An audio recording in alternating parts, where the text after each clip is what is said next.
Hi everybody, Hal Craig's here, Rusty.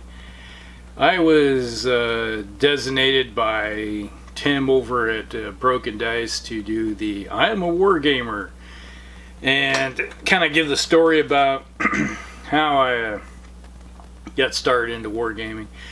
Well, it all sort of started back in the late 70s when we started playing board games. You know, my brothers and I, we got into Avalon Hill board games. I had a friend of mine from junior high school that was big into board games too, so we started playing board games, a lot of the Avalon Hill stuff. And then it kind of transitioned and we started playing Dungeons and Dragons, before the Advanced Dungeons and Dragons. Then we got into Advanced Dungeons and Dragons in high school, and that would have been the early 80s. So we played lots of board games and Dungeons and Dragons, and it kind of just started transitioning into, we started picking up miniatures to play Dungeons and Dragons, and pretty soon you have a fairly large collection of stuff to go with that. And then during high school we played like Starfleet battles. It's like would be during our study hall. We had nothing to do, so we would sit around and play Dungeons and Dragons, or not Dungeons and Dragons, but Starfleet battles in school. Turn this phone off. Forgot to do that. And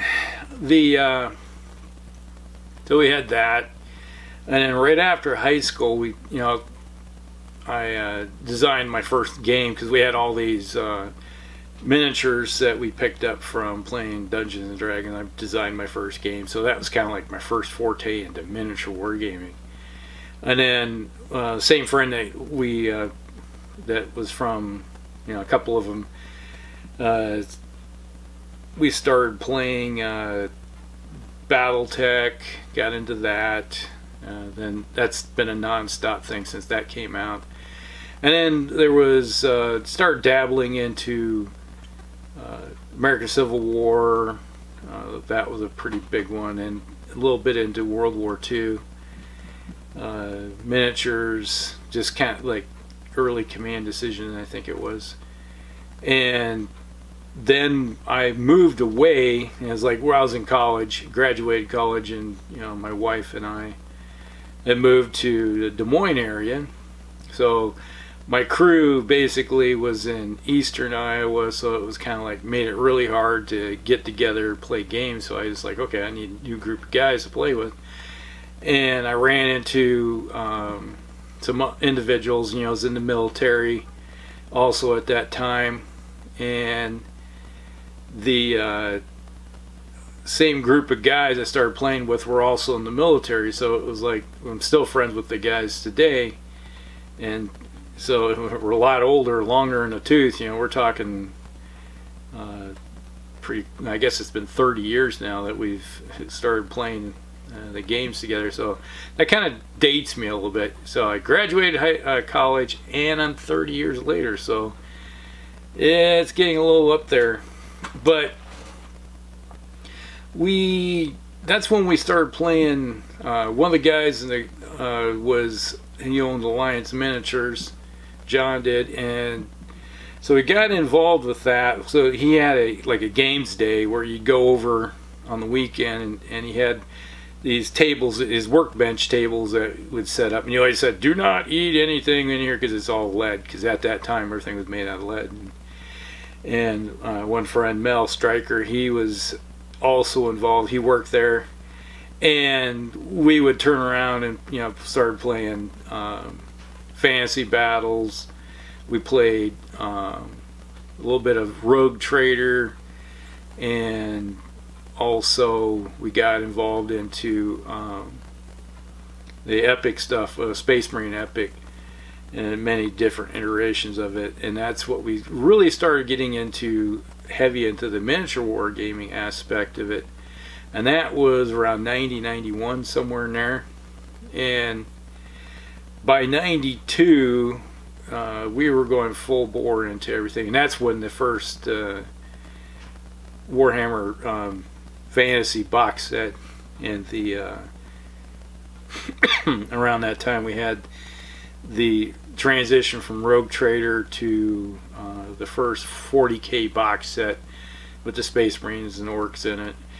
And that's when we really took off and transitioned from Rogue Trader and the 3rd edition Fantasy into the 4th edition Fantasy. And that's a lot of what we got into. But we delved into all kinds of other miniature games too. You know, I was playing BattleTech.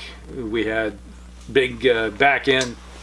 We still had conventions and stuff in Iowa that we'd go to, and I'd host BattleTech sessions. And you're talking a couple days, 3 days worth of BattleTech to go with that. And so it was a lot of fun back then. And that was before we had any kids or anything, so we didn't have any responsibilities other than being married and paying the bills and work. And so most of us in the group were all military and had our own jobs. So three weekends were out of the week. You know, we had time to do stuff and also do other fun things together. And typically before I had kids, I was over at the game shop probably 2-3 times a week, depending on what night it was. You know, I was like got into when Magic the Gathering first came out. I was deep into that. I got into playing Magic. I was in the alpha, the beta, unlimited, and I just collected everything. I had sets and stuff, so I was big into all that. And so that was pretty much how I got into it, and still playing today. It's like there's so many different games out there in so little time.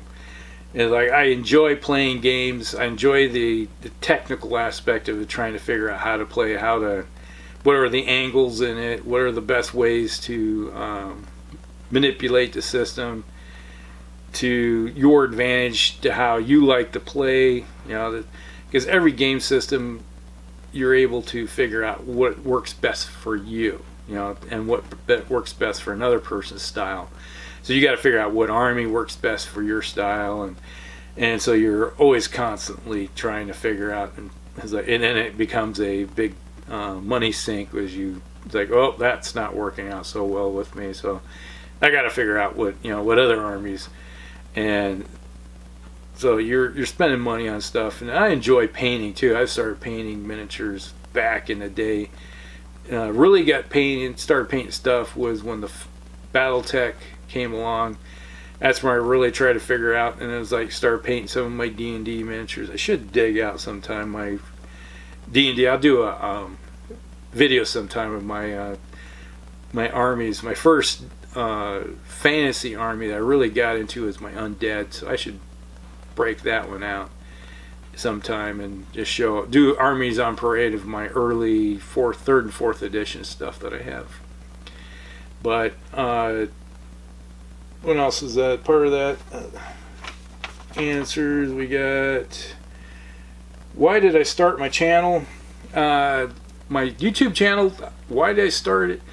It was basically, I was a painting service. I do commission paint stuff. And I would have, take pictures of everything, and I'd send them out to the customers and everything. And I started watching this company called Blue Table Painting. And they were putting videos out of all the stuff, finished commission stuff. And I asked one of my customers, like, would you like to see this in video? And I tried sending it via video. It was like, oh, this thing's too huge. I can't send it. So I was like, all right. I asked him, I was like, do you watch YouTube? And he's like, well, not really. It's like I've heard of it. I never say, well, if I start putting videos up on YouTube to show them off there, would that work? And he's like, yeah. So I started doing that. That's what how I really got started, was putting videos up for the commission work. And the next thing you know, I started getting people following me, and next thing it's like you're watching your channel grow, and you're like, okay, I'm getting all these people. I'm really not really trying hard to build a channel. I just started growing from there. So that was one of the interesting things about it, and how it's evolved over time into what it is now, with all the wonderful subscribers I have that follow me for some reason. It's like, yeah, I like you guys. And it's always nice is that when you have this channel, you're getting to know people. It's like that community as you talk to other individuals and you get to know them, you know, how they work and do stuff together. So that's the fun part of it. Now, an interesting thing is, do I recommend people getting it? Yeah. Starting on a channel? Yeah, go ahead. Do it. But don't go into building a channel with expectations of making money because you get monetized and everything. Just do it for the fun of it. Eventually, if you do grow large enough where you can start monetizing your channel, you know, fine, you're going to make a little bit of money. But it takes forever to make anything. So don't go in it for the money. Do it for the fun. Now we got to, let's see what else we got to do. Where do I see this in 5 years? Probably a few more subscribers and probably doing the same thing, and I'll be a little bit older. 5 years from now, I'll be at this time, wow, I'll be 60. That's going to be amazing. Just think I started this when I was a teenager. But yeah, I think I'll still be doing the same thing. Enjoying myself, trying to play as much as possible. It's like until the day is when they stick you in the earth. Keep playing, enjoy life. That's all I can say. And I got to nominate 3 people. We got Eric over at the Yankee Wargamer. Eric, you've been nominated. Go ahead, put a video out on why you become a Wargamer. We got Palmer. Obviously, Palmer's the ride or die kind of guy with the channel here. We do everything together, it seems like nowadays. Congratulations, you get to do a video of why you got into it.